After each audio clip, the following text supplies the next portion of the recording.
Kia ora koutou, and thank you for joining us for our first International Speaker Series of 2022. We are very pleased to welcome Professor Sam Funkhauser for a session on adaptation and resilience to climate change. Ko Charlie Keeling aho.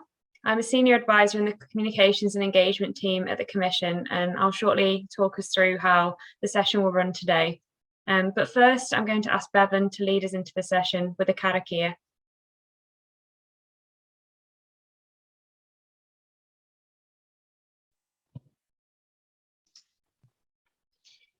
You're muted, Bevan. My apologies. Ngā mihi kia tātou I runga I te pāka whakata reo nei, tēnā koutou katoa. Ngā mihi tino nui kia koe, te kai kōrero o te wā nei, ko Sam, anei he karakia. He honore, he karoria ki te atua, he mau ngā rongo ki te mata o te ao, he whakaaro pai ki ngā tāngata katoa, hangai e te atua I ngā kauhau. Ki roto ki tēnā o mātou, whakatongia tō wairua tapu, hei awhina, hei tohu tohu I a mātou, kia tau te rangi Māori e kia tātou katoa, hau pai Māriri. So in English, that's greetings to everyone online and a special acknowledgement to you, Sam, our speaker for this evening. All honour and glory to our Maker. May peace and tranquility reign throughout the world. Goodwill and thoughts to all mankind. Creator, establish within each of us a wholesome spirit. Let your spiritual being grow within us, help to guide us. May peace and goodwill be with us all. Kia ora tātou. Kia ora, Bevan, thank you. So before we kick off, I'd like to ask you all to please share your name and the organisation or community you represent into the chat while I'm just taking us through how the session is going to run. And let us know where you're joining us from in the world. It's really good for us to see who we've got online for these sessions and who's listening in. So this session will be led by our commissioners, Dr. Judy Lawrence and Professor James Renwick. Judy is a climate adaptation expert and a strong thought leader on climate change adaptation. Her expertise is reflected in having been appointed as a coordinating lead author with the Intergovernmental Panel on Climate Change, for Working Group 2 on Impacts, Adaptation and Vulnerability. She has developed extensive networks across central and local government and served as an elected member of a regional council. Judy is a multidisciplinary team player set between climate change science and national mitigation and adaptation policy.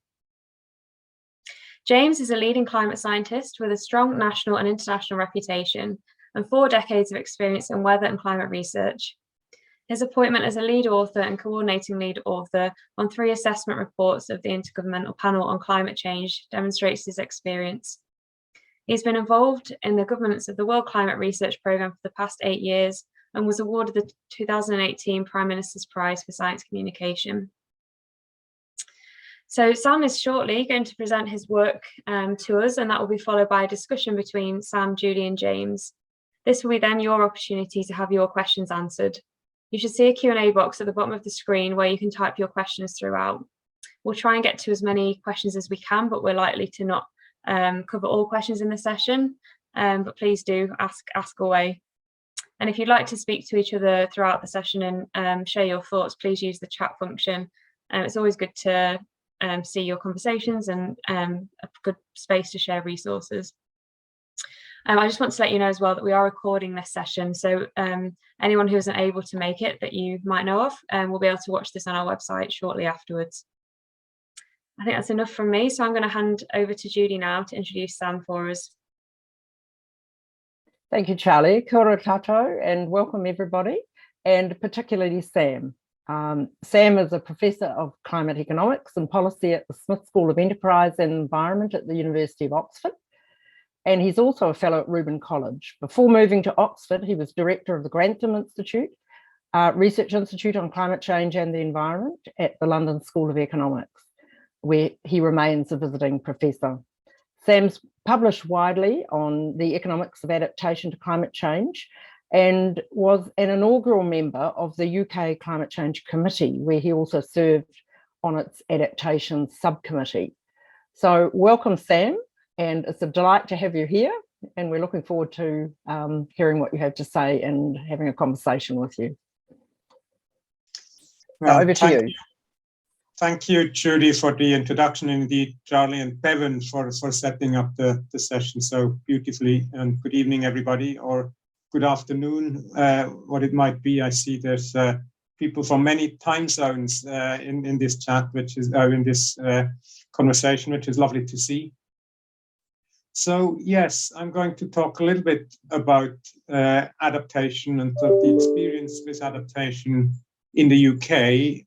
But before I do that, I just do want to say it's really wonderful to be engaging with the New Zealand Commission. I was saying in the sort of the pre-chat just before we came on air that 3-4 years ago, just before the New Zealand climate change bill became enacted, there was a lot of sort of knowledge exchange between New Zealand decision makers who sort of traveled the world to find out how it's done in other countries. So they came to the UK as well, and we had a lot of exchange about what might be good practice. And we talked at the time about the importance of independent committees, which play a big role in the UK, and we sort of suggested they were an important thing. We talked about the importance of not just going on about emissions, but also worrying about adaptation. So it's nice to see some of these, messages embodied powerfully in a very strong setup, a very strong process and institutions in New Zealand, and indeed very impressive commissioners that have joined this enterprise. So lovely to be here. That's just great to see some of the early conversations sort of coming into life, as it were. But talking about adaptation, let me start with maybe sort of 3 framing remarks and then move on to some of the implications of those frames to the way adaptation planning and adaptation decision making happens in the UK. And then hopefully we can have a conversation of how this compares with other parts of the world, with New Zealand, and see what we can learn from each other.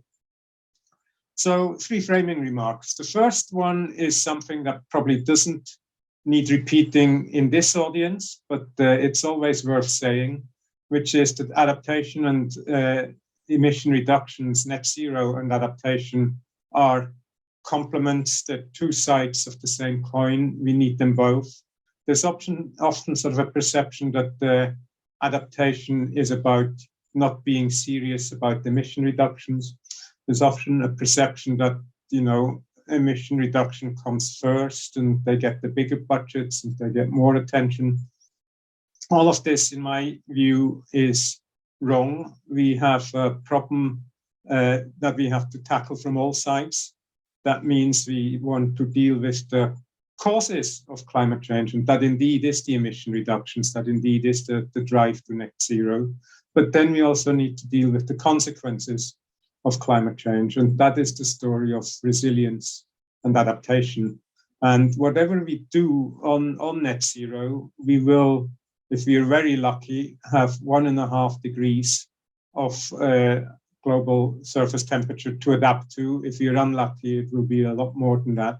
So adaptation is unavoidable, as it were. We've seen already what the 1.1 degrees that we've already have in the pipeline, we've already seen what that can do. And so it's going to be more than that. And so adaptation, whether we like it or not, is part of what we're going to do for the rest of the century. So my first framing remark, again, you will all know that, but not every policymaker always lives up to it, is adaptation and emission reductions are complements, 2 sides of the same coin. We should treat them equally.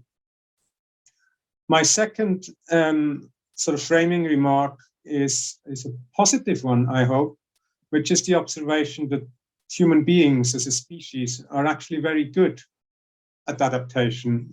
We find thriving communities, actually thriving ecosystems as well, in just about every corner of the globe.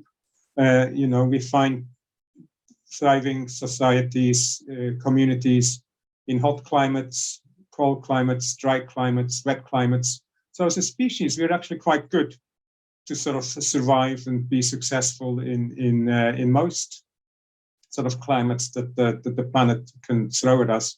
So that's the good news. The sort of slight worry that comes with that is probably twofold. One is the sort of path dependence in that adaptation. That the fact that we are good in lots of climate is the sort of the result of centuries worth of learning, adapting, cultural, behavioral habits, some technology, but a lot of ingrained cultural sort of behaviors that we have learned to adopt.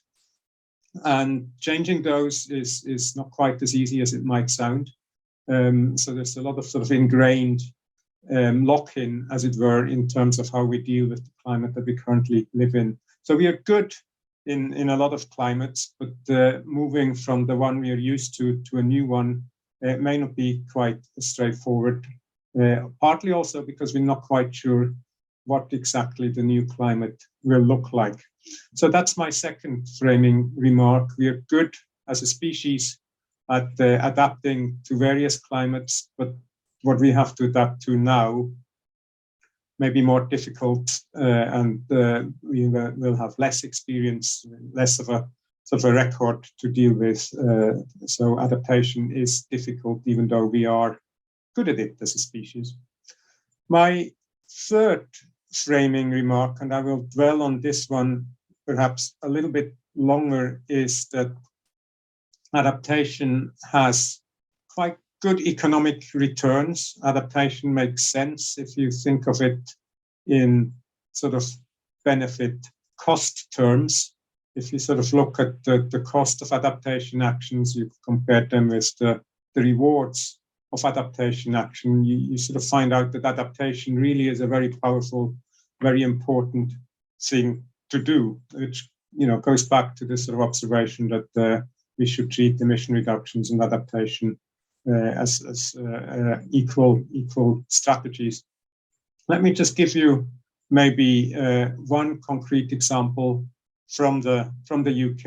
It's a couple of years ago when I was on the adaptation subcommittee, as it was then called.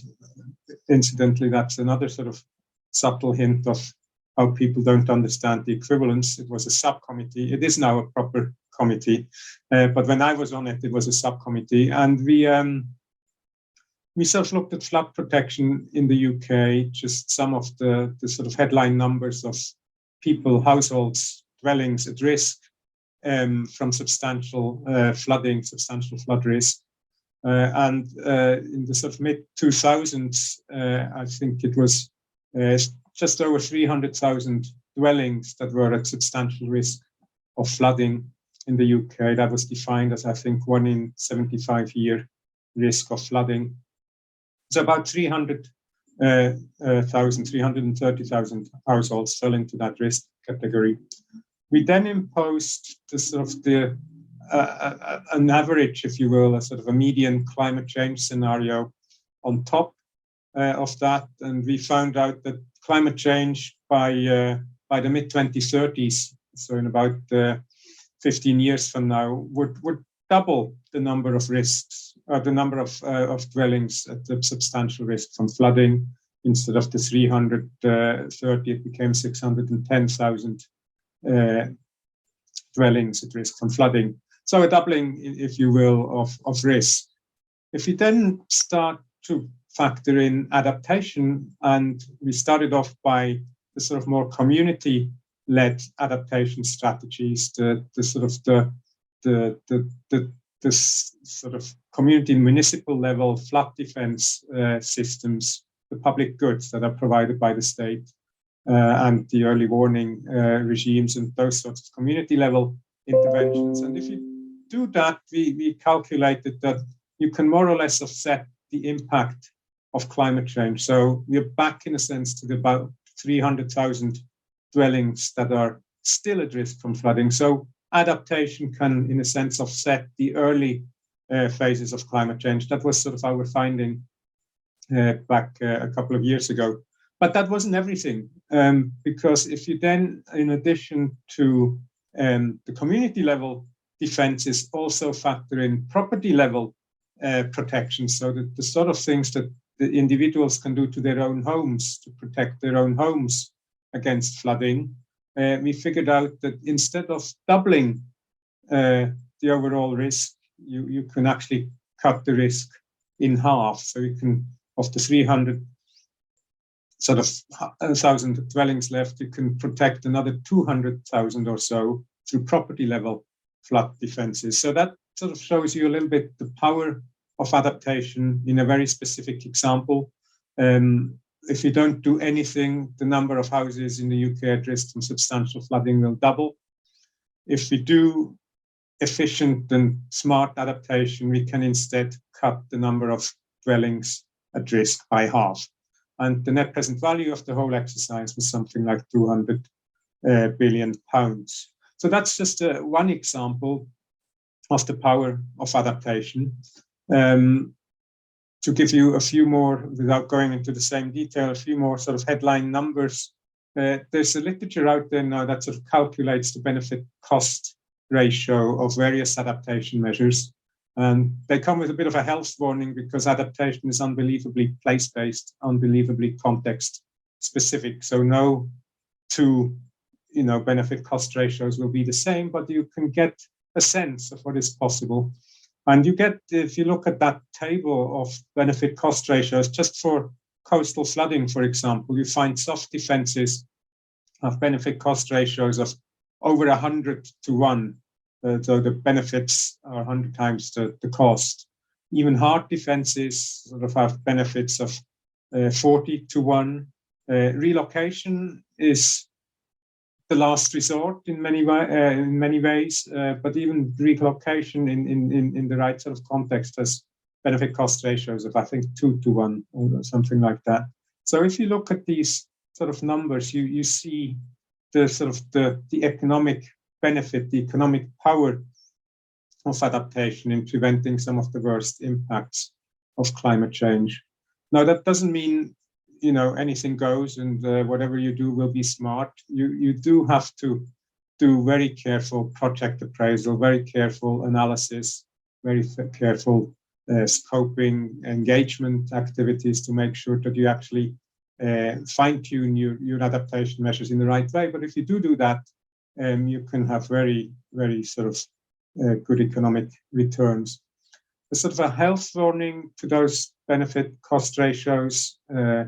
In addition to being site-specific, climate change is also very uncertain. So the sort of simple benefit-cost analysis is probably not necessarily what you want to do in a project appraisal. You want to factor in the fact that there's uncertainty. You want to factor in, do we adapt to 1.5 degrees? Do we adapt to 2 degrees? Do we have to adapt to 3 degrees? All those sorts of strategies you want to factor in. You want to factor in that you may understand the global climate, but not necessarily the local manifestations of that climate. So all that makes simple benefit-cost ratio a bit too simplistic, but they can tell you, as I just tried to do, I can tell you sort of the overall picture of just how powerful adaptation can be. So those were sort of my framing remarks, the three remarks that sort of, first I said that adaptation and net zero are two sides of the same coin, treat them the same way. Second, people are very good at adapting, but what we have to adapt to now is slightly different or quite fundamentally different from what we had to adapt to in the past. And so adaptation is a big challenge despite us being good at it. And then the third framing remark was the economic benefits, the benefit cost ratios of doing adaptation well are very, very high. Let me now translate those three remarks, and I realize I have to speed up a little bit here. Let me translate those three remarks in, how has the UK translated those insights into an adaptation planning and execution machinery. And I think some of the structures that I'm going to describe will be quite familiar to the people, the listeners in New Zealand, because they're not dissimilar to what you have adopted as well. The key sort of plank of adaptation strategy, and I should say all this is enshrined in law. All these provisions are legislated in the Climate Change Act, the Climate Change Act of 2008 in the UK. And that law prescribes a sort of an iterative, continual adaptation process. It's sort of a 5-year cycle, which speaks to the need to learn and find out what exactly we are adapting to, and the continual need to adapt. So that 5-year cycle kicks off with a climate change risk assessment. That's a sort of a very systematic view at the country to ask what are the main climate risks. That is then sort of followed by a national adaptation program where the government, in a sense, responds to that risk profile and sets out how it wants to deal with those risks and reduce those risks. That process, the risk assessment and the national adaptation program, is being monitored by an independent committee, the Adaptation Committee, which is part of the Climate Change Committee. So there's an independent level of scrutiny and analysis and guidance and advice that comes with it. The fourth element is called adaptation reporting, which is an obligation. The climate change risk assessments are at the national level. Then there's an obligation for certain companies in the country, basically government regulated or government owned companies, so the utilities and so on, and the regulated industries in the financial sector, to provide an adaptation assessment as well, which many sort of thought of and still think of as a tick box exercise, but it is actually an opportunity for companies to engage with the issue and sort of think, what is my own vulnerability as a company? What do I do about it? So that's the package that you do sort of in an initial instance, and then 5 years later you repeat the exercise again. You do another climate change risk assessment, which sort of looks at how climate has changed, how the national adaptation plan has been implemented, and whether risks have changed or not. And so you do that continually in a 5-year cycle. So that's the sort of the rhythm that we have. Let me just say one quick word about the climate change risk assessment. So the first one in those activities that we do every 5 years. The climate change risk assessments, we just finished the third one. So CCRA 3, as it is known, everything has to have an acronym. CCRA 3 looked at the risks. It was published it was published earlier this year, but sort of essentially sort of carried out last year. And I just want to point you to the sort of the methodology that has been adopted in it, because I think it's something that's worth comparing notes over and see how it compares to the way you do things. So it sort of asks 3 questions to assess what the risk profile is. The first question is just an assessment of the hazard. Is something a big or a small problem for the UK?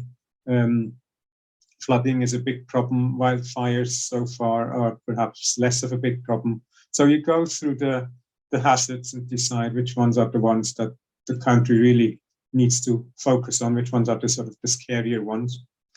The second question that is then being asked is, are any of those hazards already being addressed in a sort of an autonomous way? That's the second question that is being asked. And that speaks to the observation that it doesn't necessarily have to be the government that does the adaptation. There's a lot of adaptation that is being done by individuals and, potentially being done fairly well by individuals. So you have to find that balance between the role of government and the role of individuals. So that's the second question that is being asked. And the third question that the CCRA asks is dealing with a particular hazard urgent or can it wait? If adaptation is something that we are going to do for the next 80, 100 plus years, it's like running a marathon. You have to not do everything at once. You do certain things now, you do certain things later. And that begs the question, what you do now, what's urgent now, and what can wait for later. And there's sort of a logic to it, and that tells you what probably should be done earlier, and that's the last thing I'm going to say, and then open it up for questions.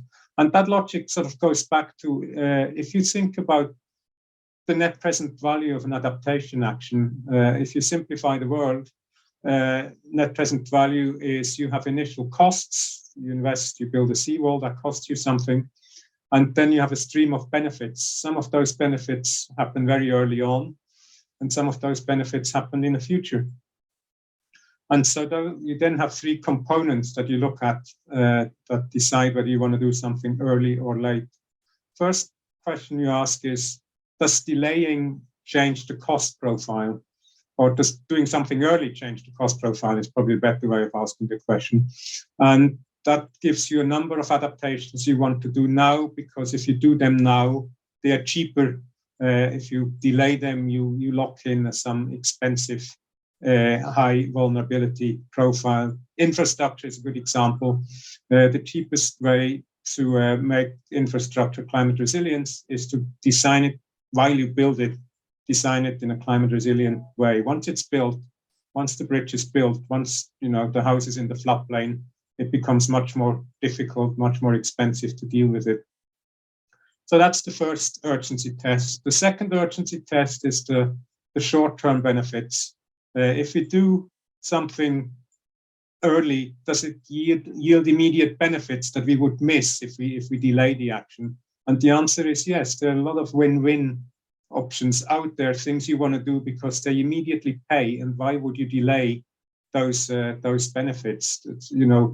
Ecosystem protection falls into that category. Sustainable urban drainage falls into that category. Those are things that immediately start protecting you against climate hazards. So why would you delay the action? And the third urgency test is about the long-term benefits.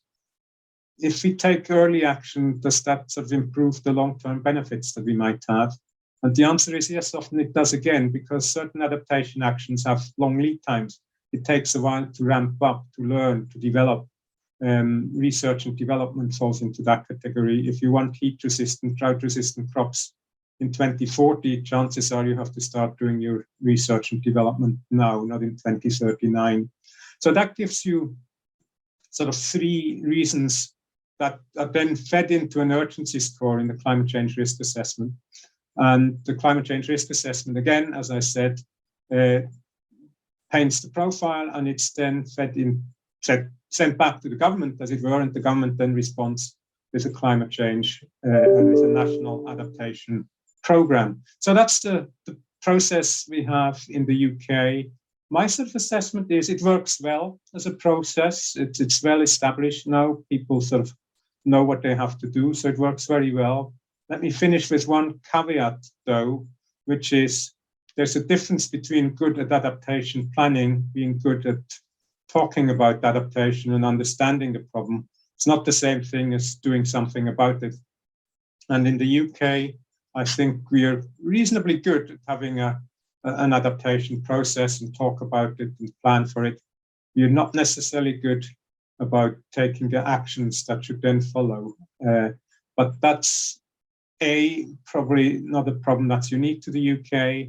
And B, it's not a problem that's unique to adaptation. We tell exactly the same story when it comes to net zero. But it is one of the big problems that we now have. We understand the problem, whether it's emissions or adaptation. It's now the political will, the implementation power that we need. So let me stop here, and curious to your reactions, your comments, your corrections, your insights. Thank you. Thank you very much, Sam. That was very insightful, and I'm pleased that you finished on the conclusion of Working Group 2 of the IPCC. And it's a global issue and it has global impacts. I've got a couple of questions, one following up from what you've just said, and one that I'd like you just to comment on quickly before we go into the a question James will have.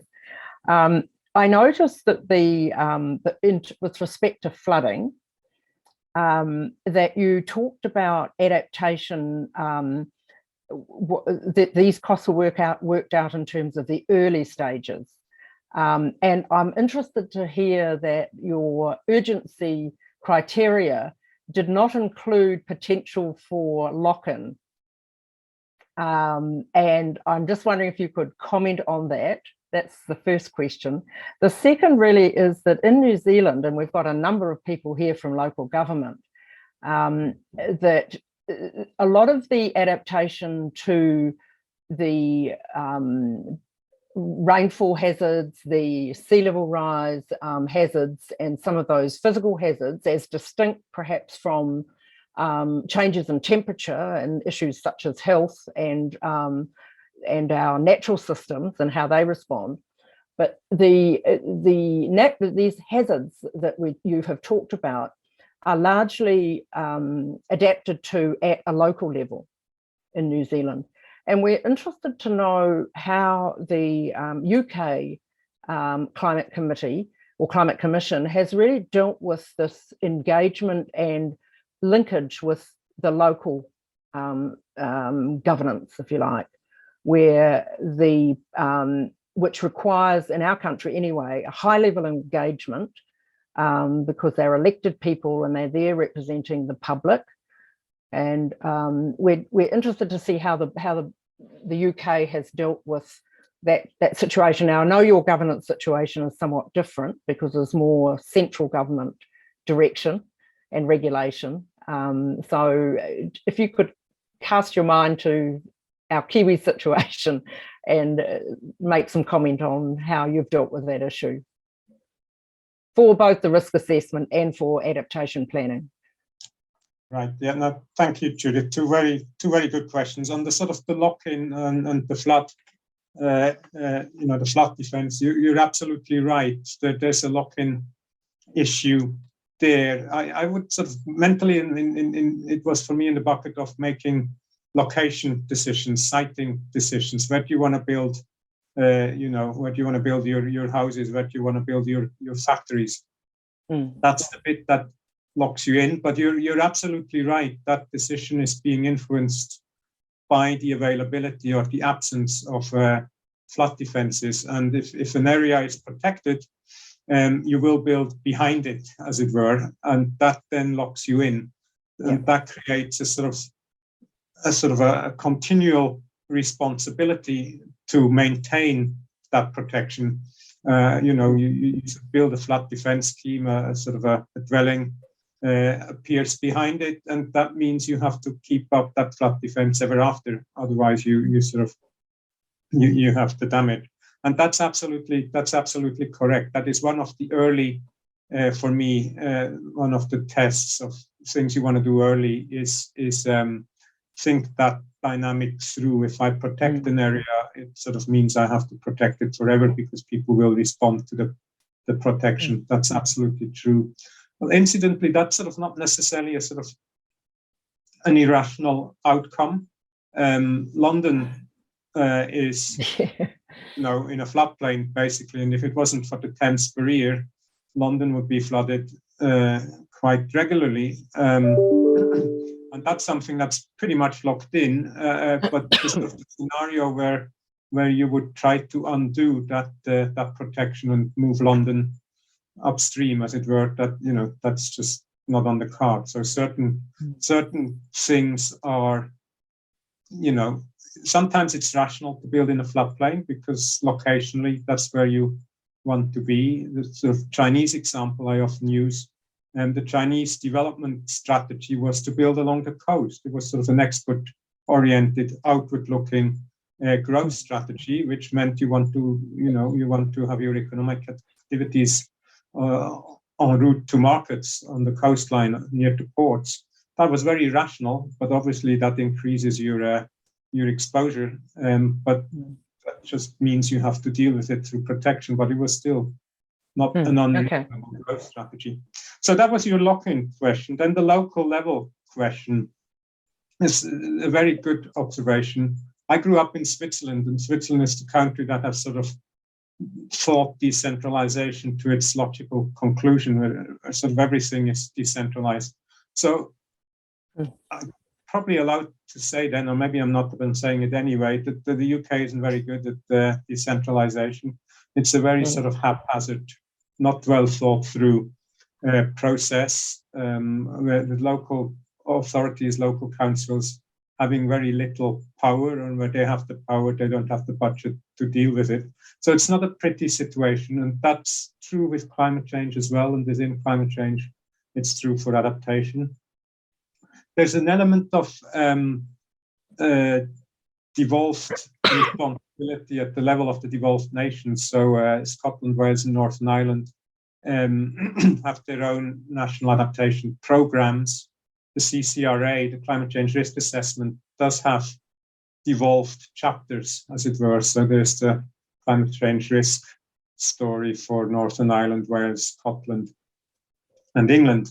So that sort of level of analysis is there, but the sort of the true, honest decentralization, where you give whatever the mayor of London or the mayor of Manchester power over adaptation decisions, that isn't really formalized. London happens to have quite a sort of a good local adaptation community run through the council, but it isn't formalized, it isn't structured, and a lot more could be done, bearing in mind that a lot of the decisions are, you know, logically at the national, or sorry, at the local level. Thanks, Sam. I think James has a question that probably follows on from that quite nicely. James? Thanks, Judy. Absolutely right. And thank you very much, Sam. Really fascinating stuff. And great to hear how well things are working with the committee in the UK. And, you know, you're already on the third climate change risk assessment document and so on. It was really interesting to hear that, you know, it's well understood how the process works in the UK, but you did say that it's one thing to talk about adaptation actions and planning. It's another thing to actually do it. And I've been wondering, while you've been talking to Judy, about some of the sort of local engagement and local community action. And, you know, you've got a community, you've got local government, you've got central government, and, you know, plenty of moving parts. Are there any examples in the UK where adaptation action has been taken and it's worked well?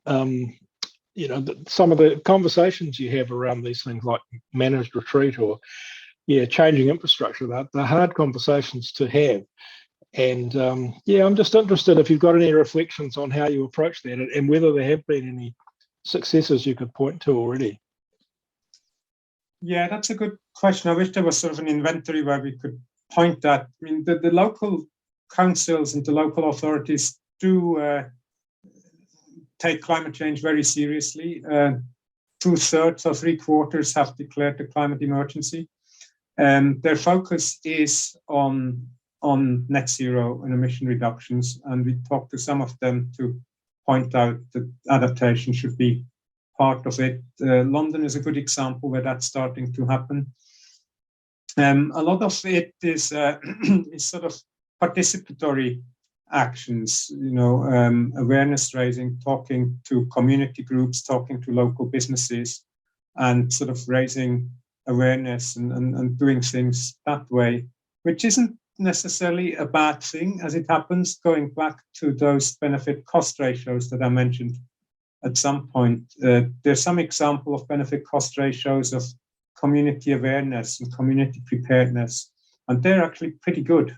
When it comes to things like flash floods, pluvial flooding, you know, just having alert communities, well-functioning communities that can kick into action is a very powerful thing, because these things are hard to predict. So you can't sort of build your way out of trouble very easily. So you need the nimbleness of communities. Yeah, I agree. And good communication is always vital, making sure everyone has the right information. Sam, I think we'll move on to some of the questions that are coming through, but I just wanted to address the audience. Firstly, there are no slides, and secondly, this is an adaptation conversation, and there is some information that Karen has posted on the chat where you can get more information. So I just thought I'd cover that off for those who came before the early part.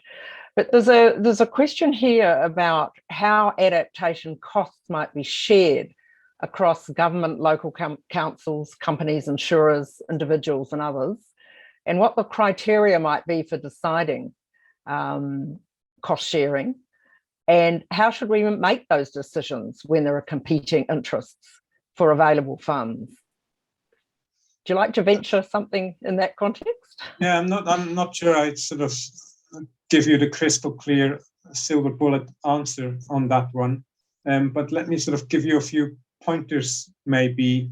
One is adaptation. Unlike emission reductions, adaptation is much more likely to be in your self-interest. You don't have that sort of public good element. You know, property level flood protection is in people's interests. You know, if you can protect yourself against flooding, why wouldn't you do it? I was once in a conversation about adaptation, sitting up in my office, and I saw the floodwater coming from the road, and I had to interrupt my presentation, ran down, put the sandbags out, and came back and continued talking. And that was, you know, that was bizarre for the audience, I suspect it was, but in my self-interest, you know, I didn't sort of need external help to do that. So there's a lot of things that people will just do because it makes sense doing it. But there are public good aspects to it, like the community flood defences, the London Thames barrier, for example, that's a community level thing. So those would be shared by the community. You can probably raise that money if you want through local taxation. You could differentiate it by risk profile if you wanted to do that. I'm not aware of anybody doing that, but you could. And that gives you sort of a bit of an incentive to, you know, to locate yourself in the right position. So that's sort of the efficiency story of it. There's a sort of an equity fairness story to it as well. And a lot of, you know, a lot of households can't afford those sorts of insurance premia. And the unfairness of the world is such that poor households tend to live in the high-risk areas, and the rich people sort of, you know, move somewhere safe. And so you have to, for equity and fairness reasons, you have to have schemes that protect low-income households. In the UK, we have something called Flood Re, which is a reinsurance scheme where the high-risk properties that might not get insurance anymore can sort of be reinsured through a government or sort of an industry-level scheme. So these things have a big role to play as well for fairness reasons. Okay, thanks, Sam. We have another question here about how widely net present value assessments are used in regional or national level adaptation strategies in the UK. Yeah, they're being used. The sort of what we tend to tell people is don't do plain vanilla benefit cost analysis because that's too simple. What you should do instead is sort of prepare yourself for a scenario, a range of possible outcomes. So prepare yourself for, not just 1.5 degrees, but be prepared potentially for 3 degrees. That doesn't mean you build the seawall for, the 3 degree scenario, but you build it in a way that you can adapt as you go along iteratively. That is the scenario we end up in. So it isn't so much benefit cost analysis as decision making under uncertainty, which is being promoted in the UK. Sort of public decision making is governed by a rule book that is sort of owned by the Treasury. That rule book is called the Green Book, and in the Green Book it gives you sort of instructions on, if you build an infrastructure project, if you build a high-speed 2 railway up north, it sort of tells you how you deal with climate change risks in that context. It's a good question whether these instructions are being followed to the letter. They're taken seriously, but I'm sure there's room for improvement. James. Yes, thanks again, Judy. We're getting a lot of very interesting questions coming through. I've got a couple in front of me here. You've talked about benefits from adaptation. When you say benefits, do you mean economic benefits, money, business profits, or avoidance of loss or damage, I guess, to people who are threatened, or are you talking about both? That's a good point. I think the benefit cost ratios are all about avoided losses, avoided damages, and that's quite the narrow sort of mindset, as it were. But in a sense, it's good enough if you get a 40-to-1 benefit cost ratio without having counted all the benefits. You don't need more information to make your decision. But you're absolutely right. There will be benefits that are intangible. Flood protection isn't all about avoided property damage. It's about the psychology, the stress, the upheaval, the human side of it, which is probably much bigger than the physical damage. And then there is probably the business opportunity as well in having climate resilient solutions that will be demanded in the market and can be somebody's, my cost is your income sort of thing. So there is a business opportunity there to make a country resilient in terms of advisory services, consulting services, early warning systems, better suited crops. There's a whole adaptation industry that you can imagine, and that is starting to happen. Yeah. Thanks. And I've got one other one. It's a short question, but it's maybe not so easy to answer. What's the single most important investment that we need to make in the next 2 years? When we say we, I suppose I'm thinking here in New Zealand, but you could consider we to be the UK. Is there a single thing you think we should be looking at doing in the next couple of years that would give us the best bang for our buck? That is a really good question, and probably impossible to answer for all the reasons we said before, that the adaptation is such a location-specific thing, and what makes sense, I don't know, what makes sense in Oxford will not make sense in Scotland, and what makes sense in the UK might actually make sense in New Zealand, because I think sort of our profiles are not dissimilar, but it won't make sense in Australia, it won't make sense in Pakistan. So you have to be quite site specific. So let me try to find something that's generic. And the two generic things that we could roll out more is adaptation finance. So make sure we sort of have a financial system that can pay for some of those things in a fair and efficient way. So that's number one. Number two, some of the planning we talked about, that could be rolled out in more jurisdictions, as Trudy said. Maybe it should happen at the local level as well as the national level. So putting adaptation decision into more decentralized decision-making, companies, local authorities, in lots of countries, in a lot of contexts, that sort of awareness.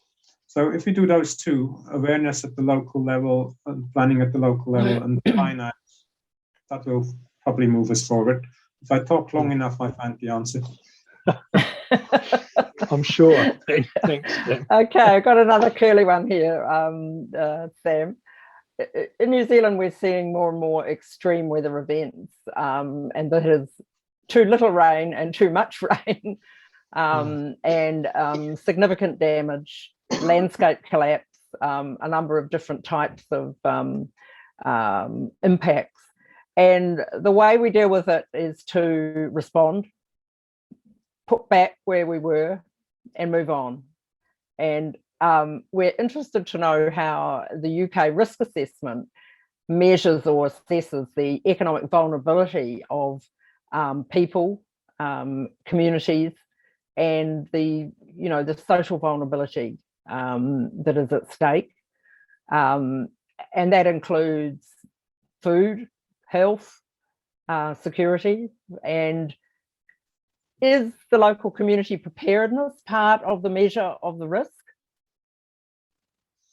Yeah, first of all, it's sort of a good observation about the tendency to, after the flood, build it back in the same way, which is slightly wrong, but I guess, a human tendency, you know, the politicians who sort of comes up and stands there in the middle of the damage, says, I guarantee you I will build it for you exactly the way it was. That's a good soundbite, but it's probably bad adaptation. Sort of, you want to build it in a way that is more resilient for the next shock. I mean, that bit is absolutely true. How is risk and the vulnerability of communities being measured? It's work in progress. There's a lot of the indicators that we have are quite sort of aggregated, and one of the challenges that we have is to sort of make that more granular, to have vulnerability indicators, you know, by geolocation, for example. That's starting to happen with flood maps and so on. You have to have vulnerability indicators for individual companies, for example, and you know, big companies tend to be better prepared than small companies. We don't know quite as much about that, and what I just said may well be wrong once you start looking. So that more granularity is still missing, but the sort of the indicators tend to be, they look at the quality of a plan, they look at evidence of action, of sort of, you know, vulnerability reduction, adaptation actions, and they sort of have, it's structured by sectors and functions rather than by hazards. So we're interested in what happens to business, what happens to the health service, what happens to infrastructure, rather than, you know, are we good at overheating? Are we good at flooding? Are we good at drought? So we structure it that way. Yeah, which leads on to another related question, which is whether or not the risk assessment process in the UK addresses what we call transition risk. Yeah, transition risk, I assume you mean the sort of the net zero side of the story. So the risk of stranded assets, of having you know, sort of the high carbon risk to the economy. The adjustment to a different system that could deal with risk in a more effective way. Yeah. Right. There's sort of an increased sort of awareness of linking mitigation and adaptation.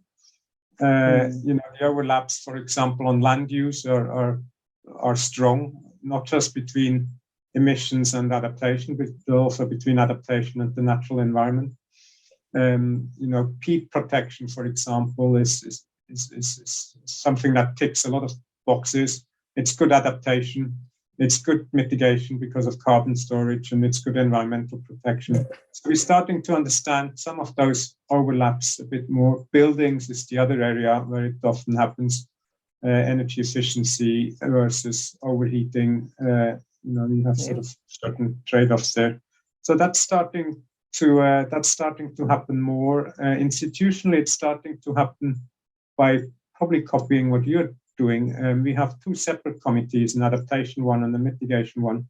They're starting to talk to each other a little bit more. You've sort of, I gather, gone the whole way and have one committee that does both, which is probably where you want to end up. But at the moment, we have two committees that at least start talking to each other.